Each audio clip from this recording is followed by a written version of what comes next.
Oke, sekali lagi selamat petang. Oke, ini adalah sambungan daripada kelas minggu lepas, oke, di mana kita masih lagi dalam bab tadbir urus, oke, untuk subjek pengajian am semester 1. Oke, kelas sebelum ini kita berhenti sampai bahagian sini, yaitu ketelusan. Oke. Jadi ketulusan ini dia adalah salah satu daripada prinsip tadbir urus yang baik. Oke, jadi kita akan sambung. Oke, seterusnya adalah kepada prinsip seterusnya adalah kepada fokus untuk pelanggan ataupun fokus kepada pelanggan. Oke, apa yang dimaksudkan fokus kepada pelanggan ini? Baik, jadi juga dia berkait dengan seseorang pegawai, yang berkhidmat di bawah sektor kerajaan, juga di sektor swasta. Fokus kepada pelanggan ini maksudnya adalah kita memberikan keutamaan ataupun kita mendahulukan kepada dari segi aspek keperluan dan kepuasan rakyat yang dianggap sebagai pelanggan utama dalam sistem penyampaian perkhidmatan. Jadi kata kunci di sini yang kita mesti faham mengenai tentang prinsip ini ialah keutamaan dari segi keperluan dan juga kepuasan yang daripada rakyat. Okey, untuk rakyat, ya. Apa-apa saja urusan yang bila kita berurusan dengan mana-mana jabatan ataupun pihak di bawah sektor kerajaan, okey, dia punya matlamat utama di sini adalah untuk memastikan para pelanggan, okey, akan mendapatkan dia punya servis lah. Kita panggil dia sebagai dalam istilah kita panggil sebagai servis perkhidmatan yang sepatutnya perlu didapatkan oleh rakyat lah. Okey, sebab rakyat kita dibayar gaji, okey, sebagai pelanggan sebagai seorang pegawai, kita dibayar gaji. Maksud dia tu kan dari segi orang kata tu dari segi nilai dia punya gaji tu kan, bila semakin tinggi gaji mengikut grade, maksudnya kita punya amanah ataupun tugas kita tu adalah semakin besar. Okey, jadi orang kata tu semakin mencabarlah. Apalagi kalau kita berdepan dengan para pelanggan yang pelbagai ragam kan. Jadi kekuatan tu dia ada. Dia mesti kena ada pada waktu bila kita berurusan. Okey.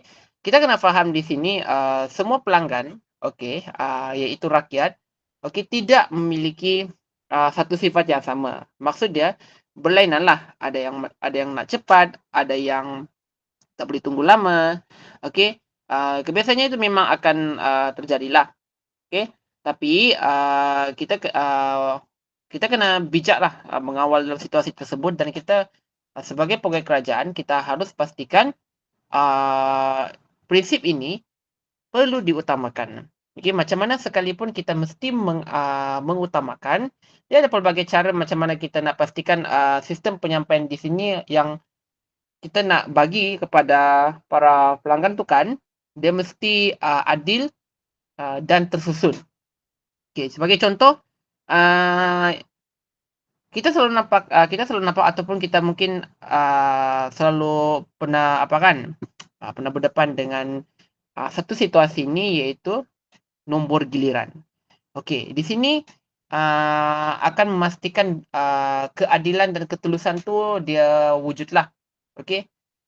Jadi tidak ada berlakunya macam orang kata tu apa itu dari segi kerana birokrasi yang contoh dia tu seperti merebut-rebutkan. Okey, semua nak cepat. Semua orang pun nak cepat juga kan. Tapi kita mesti ikut sebagai pelanggan kita mesti faham dan terima bahawa bukan kita seorang je yang berurusan. Ramai juga yang nak terkejar-kejar waktu untuk berurusan dalam satu jabatan atau pihak yang sama juga kan. Jadi kita mesti ikut teraturlah. Itu untuk pelanggan. Kalau bagi pegawai pula, okey, kita sudah tahu setiap hari kita akan berdepan pelanggan yang begitu ramai. Jadi kita mesti mengimbangi. Kita mesti mengimbangi para pelanggan. Okey, fokus kepada pelanggan. Okey, kita mesti mendahulukan kepentingan kepada pelanggan daripada kepentingan diri kita sendiri.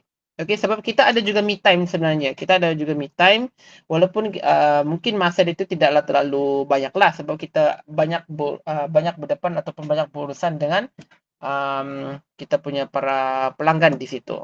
Okey. So, kita mesti ingat semula sebagai seorang pegawai kerajaan di sini, kita dah dibayar untuk melaksanakan tugas kita. Semakin tinggi nilai gaji yang didapat, semakin besar amanah dan tugas yang perlu dipikul. Jadi semakin besar juga cabaran yang akan kita akan bawalah. Okey.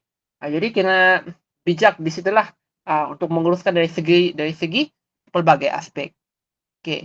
Jadi kita mesti memikirkan metod ataupun cara bagaimana untuk kita memastikan dari segi masa kita untuk berurusan dengan pelanggan ini dia mesti tepat dan jimat.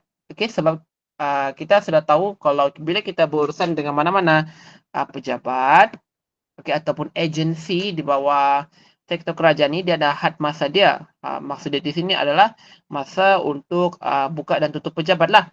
Jadi mesti kita kena patuh pada masa tersebut.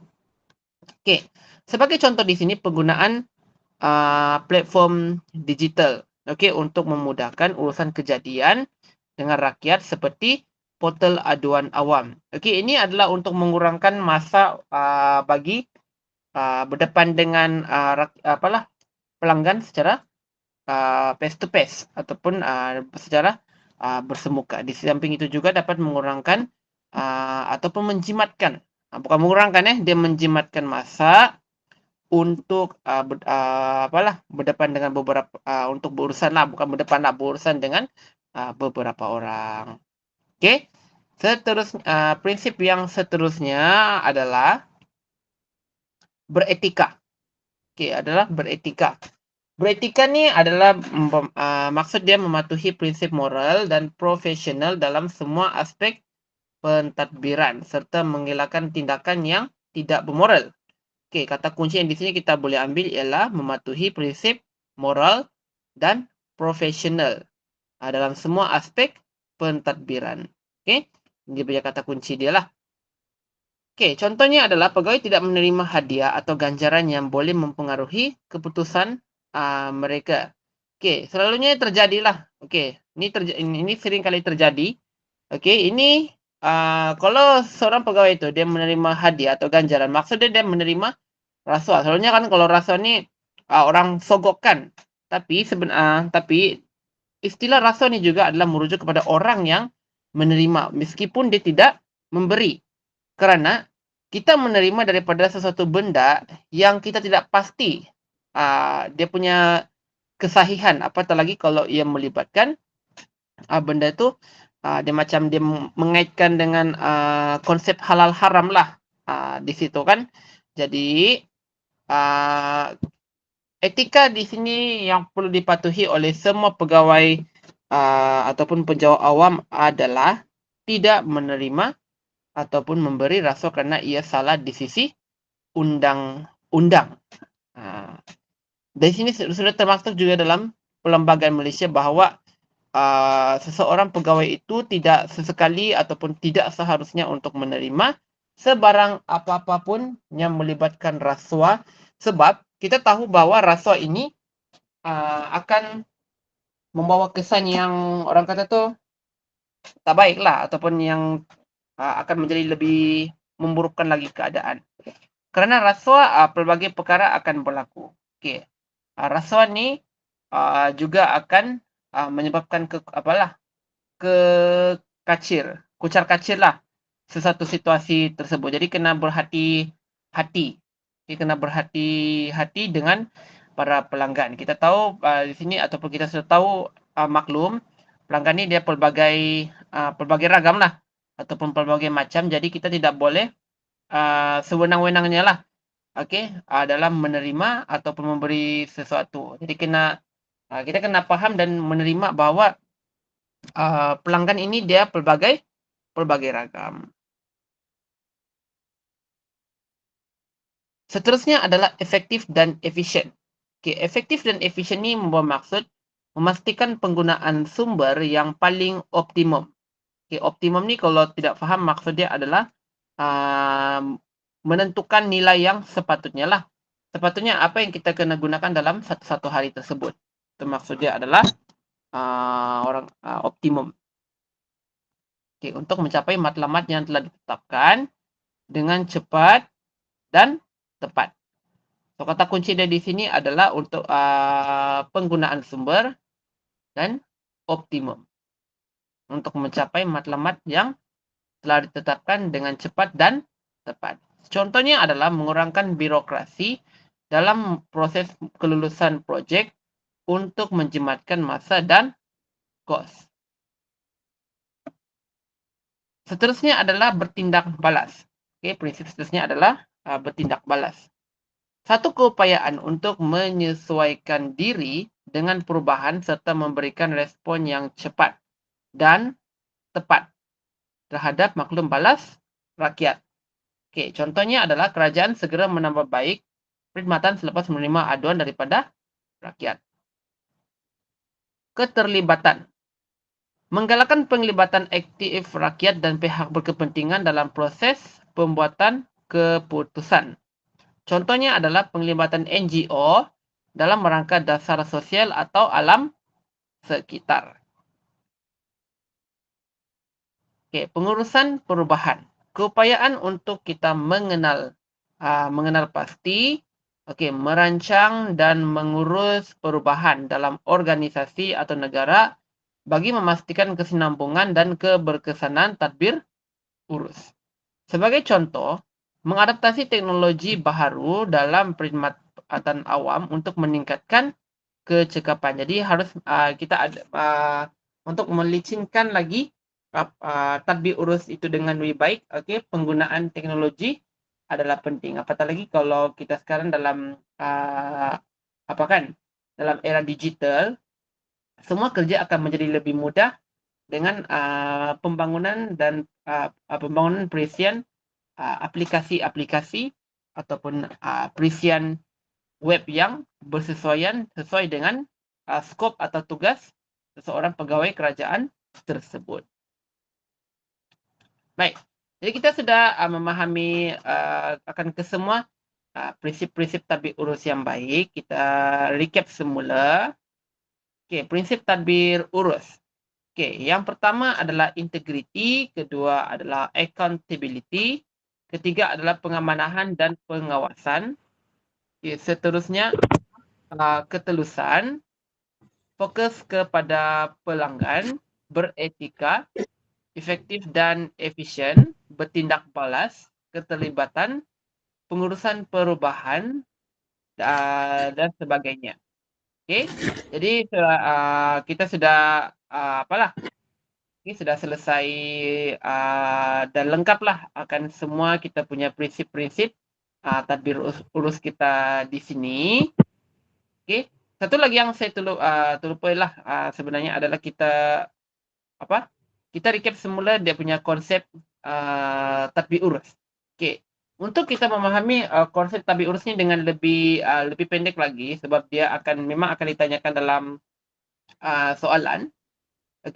Tadbir urus ini merujuk satu tindakan, proses dan sistem yang dilaksanakan oleh pihak yang mempunyai kuasa pada pelbagai peringkat pengurusan sama ada dalam organisasi, sektor awam atau negara. Jadi kita ingat dia punya kata kunci dari sini, dia adalah merujuk kepada tindakan, proses dan juga sistem.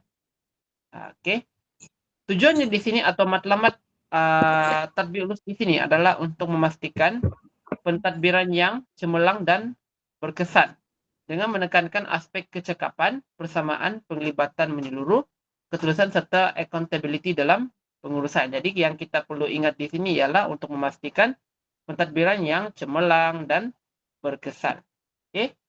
Semua dikaitkan di sini terutama lebih kepada sektor awam lah. Sektor awam seperti polis, dokter, guru, pegawai jabatan apa-apalah yang melibatkan sektor awam tersebut. Ya. Jadi kita cuba menjawab soalan yang diberikan. Okey, nyatakan prinsip utama dalam tadbir urus baik. Okey. Ini contoh daripada soalan struktur. Okey. Untuk topik ini dia akan ditanyakan dalam bentuk struktur. Sorry. Dia apa? Kalau untuk format soalan pengajian am ni, okey. Dia ada 3 bahagian lah. Okay, pertama bahagian A, okay, dia tanyalah dalam mungkin dia akan tanya dalam 1 atau 2 soalan. Ini kita cerita pasal yang sering keluarlah dalam mana-mana soalan lah. Okay, untuk bahagian A ni, okay, berkaitan dengan topik ini, dia akan keluar 1 atau 2 soalan. Dia soalan objektif. Kalau bahagian B pula, okay, bahagian B, soalan struktur. Okay, soalan struktur, untuk format dia sekarang ini kita akan diberikan berdasarkan daripada gambar. Okay, berdasarkan daripada gambar. Kemudian di bahagian C pula. Okay, bahagian C ada soalan esei. Dia akan tanya satu soalan lah. Okay, dia akan tanya satu soalan. Jadi salah satu soalan di sini yang sering tanyakan adalah dia minta kita dalam soalan struktur di sini dia minta kita untuk menyatakan prinsip utama. Okey, prinsip utama dalam tadbir urus baik. Okey. Jadi antara beberapa cadangan jawapan cadangan di sini ini berdasarkan daripada apa yang telah kita pelajarilah.